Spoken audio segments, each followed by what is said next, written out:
श्री राम जय राम जय जय राम।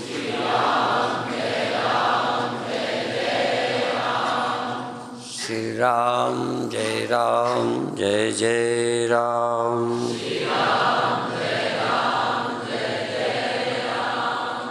श्री राम जय राम जय जय राम। सच्चिदानंद भगवान की, सनातन धर्म की। आदरणीय गुरुदेव, साष्टांग प्रणाम। चिदाभास क्या चीज़ है, इसका बनने का कारण, हेतु क्या है, कृपया मार्गदर्शन करें। वैसे और भी इसके अंदर प्रश्न होना चाहिए। चिदाभास क्या है, इसके बनने का कारण, हेतु क्या है, और इससे हानि लाभ क्या है, और इसको समझने की जरूरत क्या है। तो चेतन अजन्मा, अलेप, अनिर्वचनीय, अनादि, अनंत और अद्वैत है। उस चेतन में चैतन्यता, उसी तरह जैसे सूर्य में रोशनी है तो रिफ्लेक्शन में क्या होती है, रोशनी हूबहू सूर्य जैसी होती है। जैसे हमको सूर्य दिखता है कि है, वैसे ही हमको रिफ्लेक्शन दिखता है कि है। फर्क है कि इसमें कुछ शीशे के धर्म, हिल जाना और उसके अभाव में गायब हो जाना। तो रिफ्लेक्शन शीशे के अभाव में, या जैसा जैसा शीशा होता जाएगा तैसा तैसा जो होता दिखे, उसका नाम रिफ्लेक्शन है। और जो शीशे के हिलने न हिलने, होने न होने का मोहताज न हो, या उस तरह होता ना हो शीशे के अनुसार, उसका नाम बोलो चेतन है या सूर्य है। जो शीशे के अनुसार होता दिखे, है दिखे, है दिखने लग जाए, शीशे के अनुसार बदलता दिख जाए, होता और ना होता दिख जाए, उसका नाम रिफ्लेक्शन है। और जो इससे प्रभावित ना हो, उसका नाम अस्तित्व है, चेतन या सूर्य, जो भी समझो। क्यों होता है? शीशा है इसलिए होता है, मन है इसलिए होता है। मन, बुद्धि, चित्त, अहंकार हैं इसलिए रिफ्लेक्शन होता है।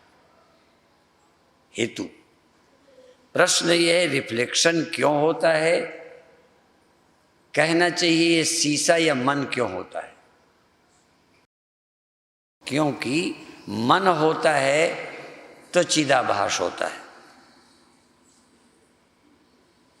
मन सोता है तो चिदाभास होता है। चिदाभास और मन एक समान होते हैं। चिदाभास जागा रहे, मन सो जाए, मन जागा रहे, चिदाभास सो जाए, मन यहाँ रहे, चिदाभास वहाँ चला जाए, बोलो नहीं हो सकता।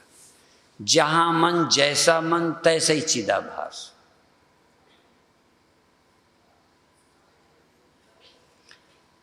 और जैसे चिदाभास, जैसे सूर्याभास, रिफ्लेक्शन बिना सूर्य के भी नहीं हो सकता, शीशा होने पर भी। पर ऐसी जगह कोई नहीं है जहां सूर्य ना हो। चेतन सदा सर्वत्र है, पर रिफ्लेक्शन सदा सर्वत्र एक जैसा नहीं है, पर है उपाधि के कारण। यहाँ शब्द बोलेंगे उपाधि, चाहे शीशा उपाधि है, चाहे मन उपाधि है, अंतःकरण उपाधि। अंतःकरण के कारण जो प्रकट होवे या दिखे वो चिदाभास है, और अंतःकरण में जिसके कारण चिदाभास बने उसका नाम चेतन ब्रह्म है, आत्मा है। क्यों बनता है? मन है, भोगने की इच्छा है, मन है, इसको रहने की इच्छा, इसलिए लगातार ये रहता है और ये मन को भी बनाए रखता है। सो जाए तो भी जागता है। भोगों के लिए ये मन फिर खड़ा होता है। ये मन क्यों खड़ा होता है? ये चिदाभास क्यों होता है? चिदाभास अस्तित्व लगता है, और ये अस्तित्व, और यहाँ इसका होना सच लगता है, इसका दुख सच लगता है, इसका सुख सच लगता है, इसका जीवन और मरण सच लगता है। तो जो नहीं पसंद वो नहीं होना चाहता, जो पसंद है वो होना चाहता है। ये क्यों चल रहा है?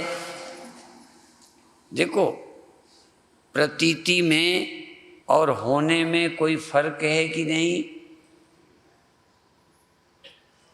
100% एक जैसा दिखने पर भी 1% भी सच्चाई नहीं है। 100%। रिफ्लेक्शन में रोशनी नहीं होती, रिफ्लेक्शन नहीं होता, होता है। क्या होता है? क्या होता है ये बता। अच्छा, एक मकान में यदि इधर शीशा लगा दें या इधर शीशा लगा दें बड़ा, तो सारी जनता उधर भी होगी, होगी? हाँ, जानबूझ के धोखा शब्द। होगी कि दिखेगी? दिखने का नाम आभास है। आभास माने जैसे कहते हमें ऐसा आभास हुआ, इसके होने का आपको आभास होता है। आभास होता है या होता है? उसके होने का भी आभास होता है, उसके खोने का भी आभास होता है, उसके हिलने का भी। और यदि वहाँ कोई सुख दुख हो ना, तो उसका भी आभास। स्वप्न आभास मात्र है, पहले यूं समझो। स्वप्न आभास मात्र है माने प्रतीति मात्र है। प्रतीति, प्रतीति ही स्वप्न है। प्रतीति के अतिरिक्त स्वप्न दिखता है, लगता है, प्रतीत होना ही स्वप्न है बस। और जब प्रतीत होता है होना, तो उसका ना होना भी, उसके सुख भी, उसके दुख भी प्रतीत होते हैं। ये प्रतीति है। ये कब जान पाते हैं? तो जब ये चिदाभास, जगना, सोना, रहना, खोना मात्र प्रतीति है। साक्षी में एक संग ही भास हो, साक्षी और आभास। साक्षी और आभास दोनों एक समय, पर दूजो चेतन का विषय दूसरा जो है माने आभास, चेतन का विषय है। भासता है किसको? साक्षी को। साक्षी को आभास भासता है, ठीक? और आप साक्षी को ही आभास के थ्रू सब भासता है। साक्षी को ही आभास के थ्रू, ये साक्षी को आभास के थ्रू ये जगत भासता है। यदि साक्षी हो और आभास सोया हो तो जगत, साक्षी नहीं सोया, साक्षी सो ही नहीं सकता, पर आभास का धर्म साक्षी मानकर कहता है मुझे जगत दिखता है। डायरेक्ट जगत नहीं दिखता साक्षी को, साक्षी को सिर्फ आभास डायरेक्ट दिखता है। साक्षी को आभास डायरेक्ट दिखता है, इसलिए साक्षी और आभास इकट्ठे, चाहे जागा आभास हो चाहे सोया आभास हो। साक्षी आभास के धर्म, साक्षी में आभास के धर्म आरोपित होते हैं। सोना उसका साक्षी में आरोपित होता है, हिलना उसका साक्षी में आरोपित होता है, जगना और सोना आभास का अंश साक्षी में आत्मा में लगता है। आना आभास का काम देह में, आया लगता है मैं। आत्मा अपने को देह में आया, देह से गया, और एक शरीर छोड़ के दूसरे शरीर में भी गया। मन और आभास या प्राण सहित अंतःकरण, और प्राण सहित अंतःकरण जाएगा तो आभास जाएगा, साक्षी नहीं जाएगा। गया लगेगा, जगा लगेगा, सोया लगेगा। और आप आभास हैं या साक्षी? यदि आभास हैं तो आभास परिवर्तन का साक्षी नहीं हो सकता। आभास जगत की प्रतीति में हेतु है। जगत की प्रतीति आभास के थ्रू होती है, इसलिए जागृत में जगत दिखता है। और हमारे गुरुदेव क्या बोलते हैं? जगत है जागृत का स्वप्न। जागृत अवस्था, आभास और जगत। जगत है जागृत का स्वप्न। निरख तू सत्य स्वरूप अपना। सत्य माने साक्षी, जो चेंज नहीं होता, आता ही नहीं, जाता ही नहीं, आया गया है ही नहीं, सोया जागा है ही नहीं, परिवर्तन मुझ में हुआ ही नहीं। और आभास में भी आभास होवे तो परिवर्तन होवे। वो दिखता है या होता है? आभास क्या कोई एग्जिस्टेंस है? आभास क्या अस्तित्व है? यदि शीशा लगाने से इधर जनता दिखती है तो थोड़ी बहुत तो होती ही होगी। यदि ऐसा होता तो हम एक कमरे में एक शीशा लगा के दूसरा कमरा उसी मिनट तैयार कर लेते। तो एक चेतन साक्षी के अतिरिक्त न दूसरा कोई चेतन है, पर दिखता है। एक चेतन जगता सोता दिखता है, और एक चेतन जगता सोता नहीं पर दिखता नहीं। आपको तो दिखता है, आपको जगना दिखा, सोना दिखा, चैतन्यता का वहाँ जाना, रिफ्लेक्शन का मुड़ना दिखा। यहाँ तो सूर्य भी दिखा है, पर यहाँ साक्षी कभी नहीं दिखा, साक्ष्य दिखा है।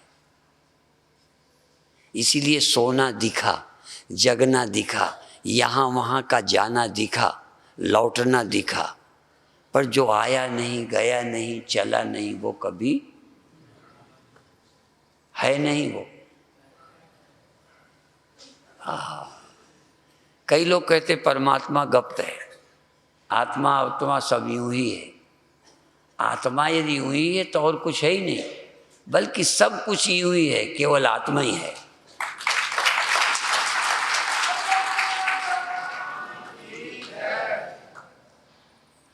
अब ये मन और आभास क्यों हैं और कब तक रहेंगे? जब तक इसके होने का भ्रम मुझ में रहेगा कि ये है और यही मैं हूँ, यही मैं हूँ। आभास अंश में अहम बुद्धि और आभास अंश में सत्य बुद्धि।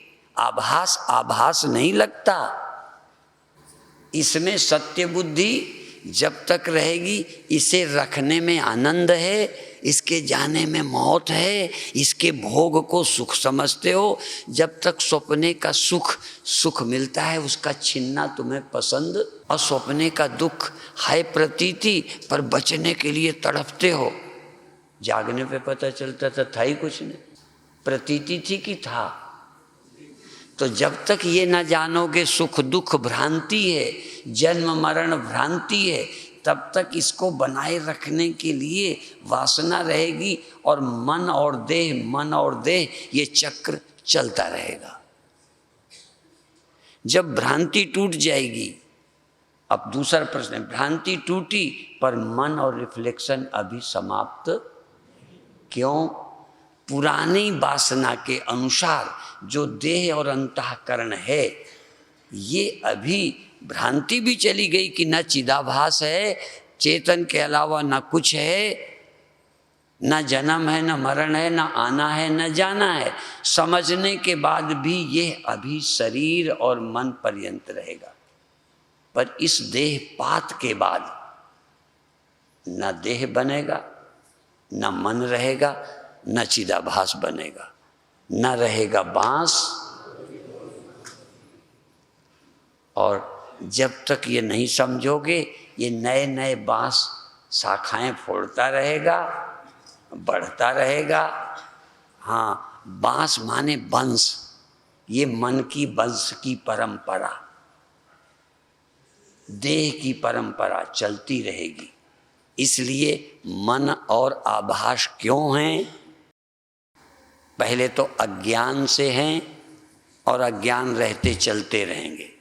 क्यों चलते रहेंगे? ये सत्य हैं और भोग है, सुख है। सुख पाने के लिए मन को आप मिटाना ही नहीं चाहेंगे। मन मिटने में सुख नहीं रहता,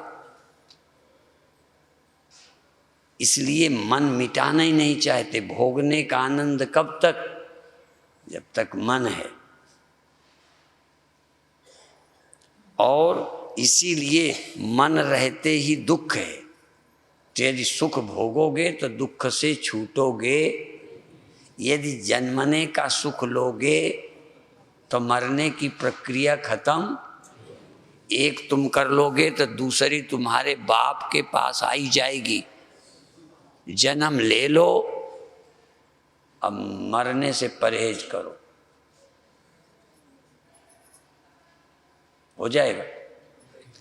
आना स्वीकार करो और जाना न चाहो। मिलना पसंद है, बिछुड़ना न पड़े। इसलिए यदि एक स्वीकारा है तो दूसरा रहेगा, और एक तुम्हें पसंद है। ज्ञानी को एक भी पसंद नहीं, सुख भी नहीं पसंद, जन्मना भी नहीं, यहाँ आना ही पसंद नहीं। बल्कि पसंद क्यों नहीं, ये झूठ है, मैं क्यों पसंद करूं? इस मिथ्या जीवन को, केवल प्रतीति मात्र जीवन, आभास मात्र जीवन, एग्जिस्टेंस है ही नहीं, प्रतीति है। और प्रतीति को जब माना तो उसके परिवर्तन को भी माना, सुख दुख भी माना। ये लंबा चक्कर है। इसलिए अज्ञान रहते इसकी सत्यता रहेगी, सत्यता रहते इसकी परंपरा रहेगी। इसलिए सबसे पहले आत्म सत्य का विचार करो और सब मिथ्या समझो। ब्रह्म सत्यम। और फिर जो लगता था जीव क्या है, चिदाभास क्या है, कि जीवो ब्रह्मैव, माने इधर वाली सभा यही है, दो नहीं है। जीवो ब्रह्मैव, ये जो अनेक दिखते थे ये ब्रह्म से भिन्न नहीं है, इनकी है ही नहीं कोई सत्ता, कोई मिलते मिलाते नहीं। जीवो ब्रह्मैव का मतलब है ब्रह्म ही न समझी से दिखता है जीव जैसा, वहाँ कोई है नहीं। पर तुम्हारे लिए जीव है, ब्रह्म नहीं है। तुम्हारे लिए चिदाभास है, चेतन नहीं है, साक्षी नहीं है, आभास है। जिसको इतना भी समझ नहीं आया कि आभास नहीं है, साक्षी है, फिर प्रश्न होगा आभास नहीं है तो साक्षी किसका है? तो कहते फिर साक्षी नहीं है, आभास है तो इसका नाम साक्षी है। साक्ष्य नहीं, फिर साक्षी कैसे कहा है?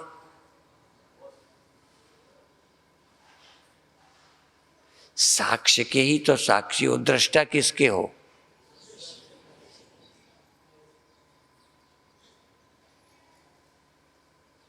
ये दृष्टा वृष्टा सब बकवास है।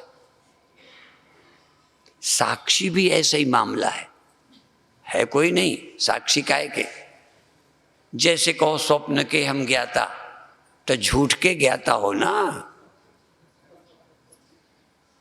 साक्षी क्यों हो? क्योंकि एक झूठ खड़ा है, एक स्वप्न खड़ा है, एक आभास, उसके साक्षी हो। यदि ना होता तो किसके साक्षी होते? जरा सोचो। अच्छा, अब जब जाना साक्षी तो इससे मुक्त हो गए। मुक्त क्यों हो गए? क्योंकि अभी तक बंधे थे ना। यदि ये इस जीव, इस आभास को मैं न माना होता, बंधन ही न होता, ये आभास दिखा ही न होता, तो मुक्त किससे हो जाते? तब मुक्ति सच्ची है? कहने जैसा बंधन था तैसे ही मुक्ति है। हाँ, मुक्ति भी सच्ची नहीं है। तो कहोगे फिर काहे चक्कर में डाले हो? कहने लगे बंधन सच्चा लगता है कि नहीं? जन्म मरण लगता है कि नहीं? जन्म मरण से छुट्टी चाहते हो कि नहीं? इसलिए छुट्टी सच्ची है, मिलेगी। जब तुम्हें पता चलेगा यार जन्म ही नहीं है और कुछ है ही नहीं है, तो पाओगे क्या? और कुछ है ही नहीं है तो छूटे किससे? अब ये आखिरी बात मैं अभी बताऊं तो गड़बड़ा जाओगे।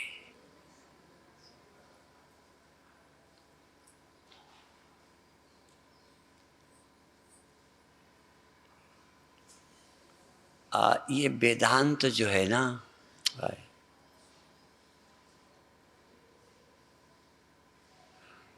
इस विद्या का मुकाबला कुछ जरा सा ठीक से क्लियर हुआ।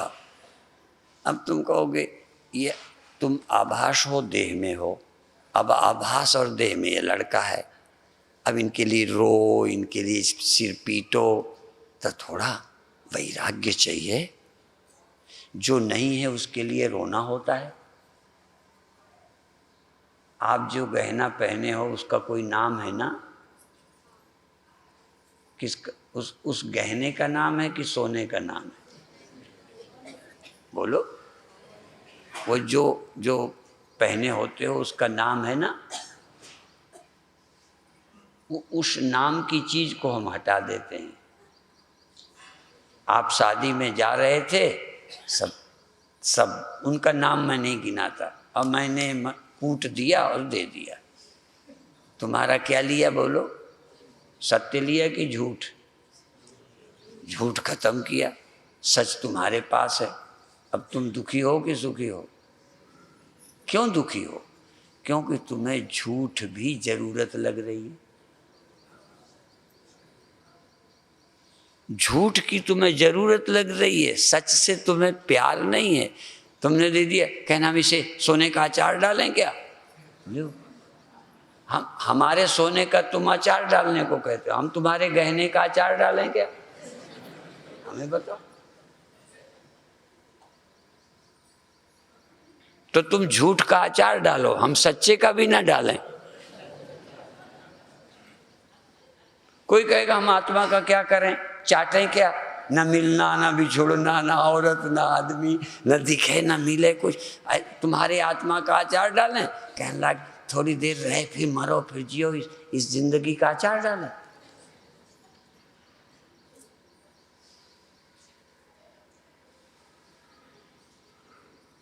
नहीं है तो डाले जाओ, अचार अच्छा लगता है, डाले जाओ। हम लोग अचार नहीं डालते, हम लोग विचार डालते।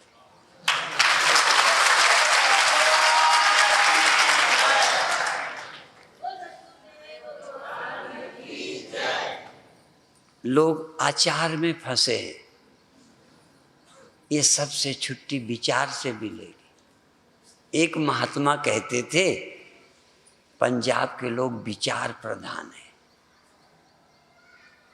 और यूपी के लोग कर्मकांड प्रधान हैं, और एक इलाके का नाम नहीं लूँगा नहीं तो कई चिढ़ेंगे, वो कहते हैं वहाँ के लोग ढोंग प्रधान हैं। हाँ, वो बोलते थे। और एक और है, हमारे बहुत जुड़े हैं, नाम लेंगे तो फिर अच्छा नहीं, कहने उनको सिंधी अच्छे लगते हैं। सिंधी जो है इनको मूर्ख गुरु बहुत पसंद है। किसी को ढोंगी गुरु बड़े पसंद है, किसी को आचारी और किसी को बिचारी। तो पंजाबियों को बिचारी गुरु पसंद है और गुजरात को ढोंगी गुरु पसंद है, और यूपी वालों को छुआछूत ये क्या बोलते हैं, कर्मकांडी गुरु पसंद है। हाँ, अब पंजाबियों में गुरुओं की धरती में ज्ञानी पसंद है, विचारशील पसंद है। गुरु भी लोग अपने ढंग के छांटते रहते हैं। खैर, चिदाभास क्या चीज है? जो ज्ञान मालूम पड़ता है नहीं रहता, जो रोशनी मालूम पड़े खो जाए वो आभास है, और जो बनी रहे। सूर्य की कब से है? सुबह शाम कब तक रहती है? सूर्य के रहते कभी गायब होती है? बोलो। और चिदाभास, सूर्याभास, अच्छा ये जगना कब तक रहता है? परमानेंट है।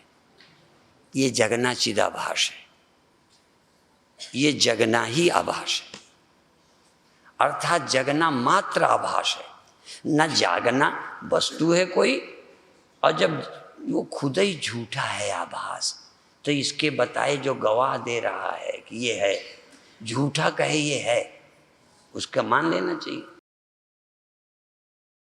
आभास ने जिसको प्रतीत होने में कहा ये है, मेरा एक बेईमान चेला, झूठा चेला कहे उसने चोरी की है, झूठा चेला, तो मैं उसकी मान लूं? झूठे की बात नहीं मानना, झूठे का सब कुछ झूठा। हाँ, जो आभास ही मात्र है, उसको जो जगत दिखा वो सच्चा वाला होगा। सपने के हाथों से जो मिला वो सच्चा सोना होगा। हाँ, पर सपने के समय सच्चा लगेगा। आभास को सच्चा जब तक मानोगे तब तक दुनिया सच्ची। आभास ही मात्र प्रतीति है, तो जो कुछ देखा सब प्रतीति है। फिर सत्य कौन है? कहें साक्षी। कहें साक्षी कब तक? कहें साक्षी कहलाएगा जब तक आभास रहेगा। जब तक पत्नी है तब तक पति, पत्नी के पहले पति नहीं, पत्नी के बाद पति नहीं, कि भूतपूर्व पति, भूतपूर्व साक्षी। हम कहेंगे अभूतपूर्व साक्षी।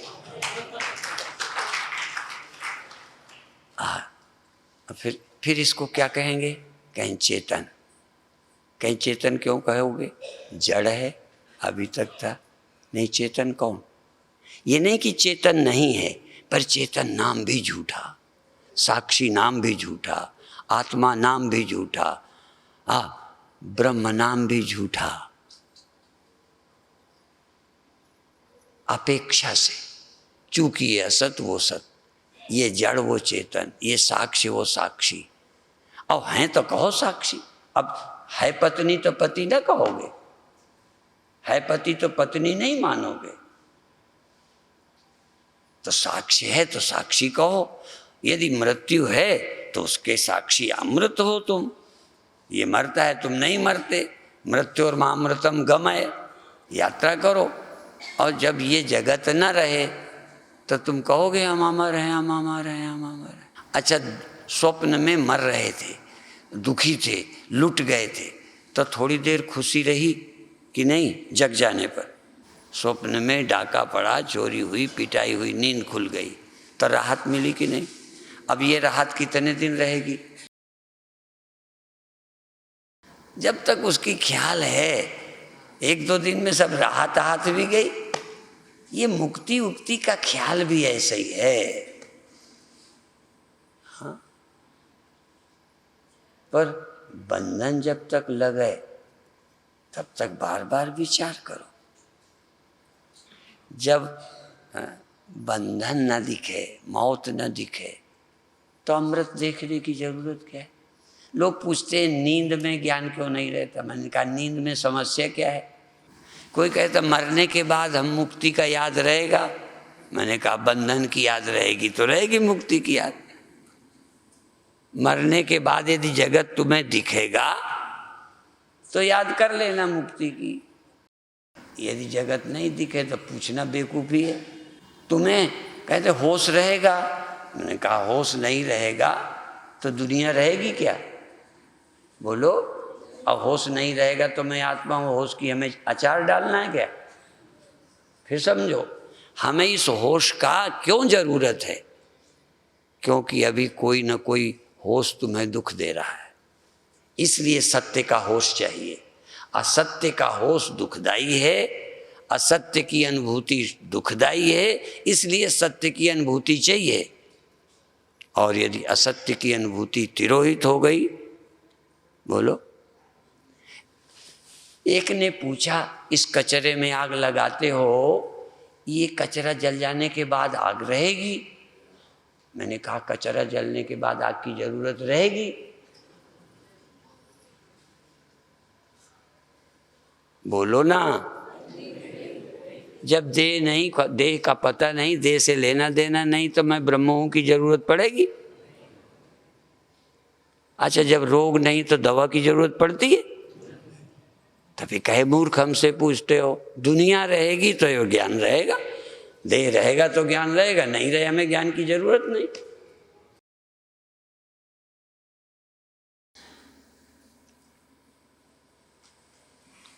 अभी तो एक ही प्रश्न का उत्तर। आज्ञा चक्र खोलने का क्या तरीका है?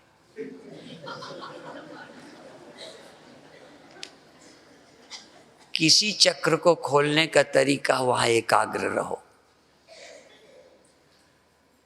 जिस चक्र को खोलना है वहां टिको, वो चक्र सक्रिय हो जाएगा, खुल जाएगा। ठीक है? अब फिर कहोगे खुल जाएगा तो क्या होगा?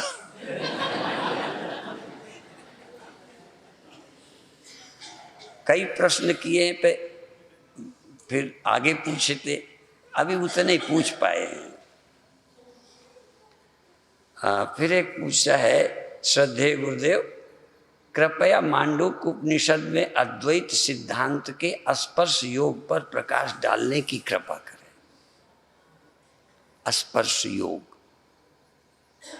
स्पर्श का मतलब सूर्य में चिदाभास का स्पर्श ही नहीं है। चिदाभास का सूर्य में कभी, सूर्याभास का सूर्य में कोई, उसके होने न होने से सूर्य को कुछ फर्क। असल में जिनको लगता था सूर्य को कि ये देखो मेरे को दुनिया दिखने लगी, अब मैं देखता रहूं, और रिफ्लेक्शन चला गया, तब सूर्य छाती कूट रहा है, अब दिखता क्यों नहीं? जो रिफ्लेक्शन के थ्रू दिखता था वो रिफ्लेक्शन के बदलने से नहीं दिखता। अभी दुनिया दिखती है, फिर दुनिया नहीं दिखेगी मरने पर। किसके मरने पर? देह या चिदाभास के होने पर दुनिया नहीं दिखेगी। तो तुम सूर्य हो या रिफ्लेक्शन? तो स्पर्श योग का क्या अर्थ है? चिदाभास को बनाने में लगे हैं, एकाग्र कर रहे हैं, अलेप हो रहे हैं, ये है ये संस्पर्श योग। समझ गए? और मैं चैतन्य हूं जिसमें आज तक दुनिया छुई नहीं, स्पर्श हुई नहीं। आत्मा को मृत्यु ने, जीव भाव ने कभी छुआ ही नहीं। ब्रह्मज्ञानी सदा निर्लेप, असर्वनिवासी सदा, ये स्पर्श योग है। स्पर्श का मतलब आत्मा में जन्म हुआ ही नहीं, आत्मा में दुख, आत्मा में जीव भाव है ही नहीं, सदा ही मुक्त है। इसको बोलते हैं, इस ज्ञान का नाम स्पर्श योग। और थोड़ी देर स्पर्श, फिर अंदर समाधि में गए, फिर आ गए स्वामी जी, फिर ये संस्पर्श योग है। सारे योग स्पर्श योग, वेदांत स्पर्श योग।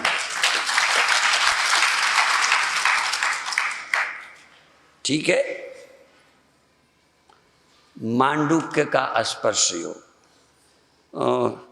क्या मृत्यु के बाद भी जीवन चलता है?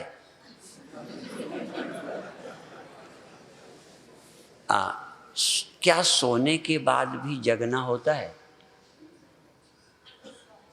होता है। तो मरने के बाद भी जन्म होता है, जीवन होता है। और जिसका नहीं होता, यदि वो हो तो पहले भी नहीं, आगे भी नहीं होता। ये जीवन चलता है ना समझों का। समझ का तो जीवन चलता नहीं, स्थिर है सदा, उसमें कोई चलना चुलना नहीं। जीवन चलता है आभास। अभी इतने वर्षों से चल रहा है ना, इस जन्म में बचपन से अभी तक क्या चल रहा है? आत्मा की जीवन, जीवन चल रहा है, आत्मा चल रही है। अब जो चल रहा है वो भी चल रहा है मरने वालों का, जागने वालों का नहीं चलता। बिना जाने मर जाने वालों का चलता है, और जान लेने वालों का अभी बस ये मृत्यु तक चलता है, मृत्यु के बाद भी नहीं चलता। इसलिए उनका पुनर्जन्म नहीं होता। मेरे ख्याल में इतना ही काफ़ी नहीं है। हाँ, इतना ही काफ़ी है, हजम हो जाए तो बहुत है। ओम शांति।